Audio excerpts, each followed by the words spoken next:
ప్రజాస్వామ్య వ్యవస్థలో చట్టబద్ధంగా, శాంతియుతంగా సభలు నిర్వహించుకునే హక్కు ప్రతి రాజకీయ పార్టీకి ఉంది. అదే రాజ్యాంగబద్ధ హక్కుతో జనసేన పార్టీ తెలంగాణ నవనిర్మాణ సభను నిర్వహించేందుకు అన్ని చట్టపరమైన మార్గాలను అనుసరిస్తోంది. అయితే ఇక్కడ కొన్ని రోజులుగా తెలంగాణలో పవన్ కు వ్యతిరేకంగా జరుగుతున్న పరిణామాలు తెలిసిందే. ప్రొఫెసర్ నాగేశ్వరరావు ఇష్యూ తర్వాత అక్కడ జర్నలిస్టుల పేరుతో కొందరు వ్యవహరించిన తీరు తీవ్ర చర్చనీయాంశమైంది. సంబంధం లేని అంశంలోకి అనవసరంగా తెలంగాణను లాగి పవన్ను తెలంగాణకు వ్యతిరేకమనే విధంగా ప్రొజెక్ట్ చేయడానికి చేస్తున్న తతంగంలా ఉందని జన సైనికులు విమర్శిస్తున్నారు. ఈ విషయాన్ని మొదటి నుండి ఫాలో అయిన వారికి పిక్చర్ క్లారిటీ వచ్చే ఉంటుంది. అసలు ఎక్కడ ఏ అంశంపై స్పందిస్తున్నామో, ఏ విషయం గురించి మాట్లాడుతున్నామో అన్న స్పష్టత లేకుండా పవన్ కు వ్యతిరేకంగా మాట్లాడితే ఫేమస్ అవుతామనో లేక ఆర్థిక ప్రలోభాలకు లొంగి ఇటువంటి వ్యాఖ్యలు చేశారేమో అని సోషల్ మీడియాలో చర్చించుకుంటున్నారు.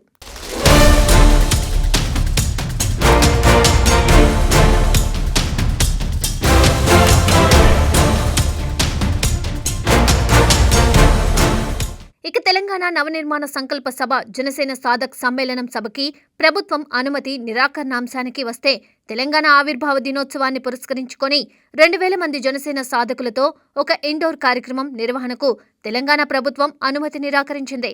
తెలంగాణ రాష్ట్ర నాయకులు, తెలంగాణ రాష్ట్రానికి చెందిన జనసేన క్రియాశీలక కార్యకర్తలతో ఆ పార్టీ భవిష్యత్ కార్యాచరణ, రాష్ట్ర అభివృద్ధిలో జనసేన పోషించాల్సిన పాత్ర, జనసేన పార్టీ బలోపేతానికి సంబంధించి పార్టీ శ్రేణులకు దిశానిర్దేశం చేసుకునే కార్యక్రమానికి అనుమతి నిరాకరించడం అర్ధరహితమని జనసేన స్పందించింది. ప్రొఫెసర్ కె నాగేశ్వరరావు వ్యాఖ్యలను ఆయనే ఉపసంహరించుకున్నారు. ఆంధ్రప్రదేశ్ ప్రభుత్వం తరఫున కూడా చర్యలు ఉండవని పవన్ కళ్యాణ్ ప్రజాముఖంగానే తెలిపారనే విషయాన్ని స్పష్టం చేసింది.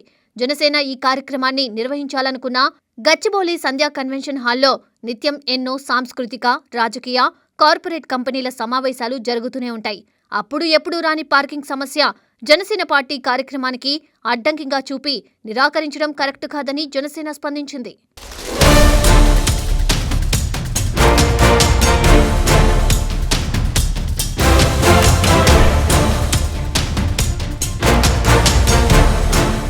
ప్రజాస్వామ్య వ్యవస్థలో చట్టబద్ధంగా, శాంతియుతంగా సభలు నిర్వహించుకునే హక్కు ప్రతి రాజకీయ పార్టీకి ఉందని, అదే రాజ్యాంగబద్ధ హక్కుతో జనసేన పార్టీ తెలంగాణ నవనిర్మాణ సభను నిర్వహించేందుకు అన్ని చట్టపరమైన మార్గాలను అనుసరిస్తోందని స్పష్టం చేసింది.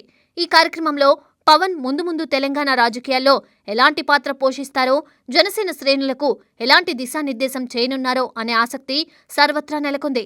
పవన్ను, జనసేనను అనవసరంగా ఇబ్బంది పెడితే జరిగే పరిణామాలు ఇప్పటికే గతంలో చూశారని, పవన్తో పెట్టుకున్నవారు అధఃపాతాళానికి పడిపోయిన ఉదాహరణలను ఆయన అభిమానులు సోషల్ మీడియాలో తమ పోస్టుల ద్వారా తమ అభిప్రాయాలను వ్యక్తం చేస్తున్నారు.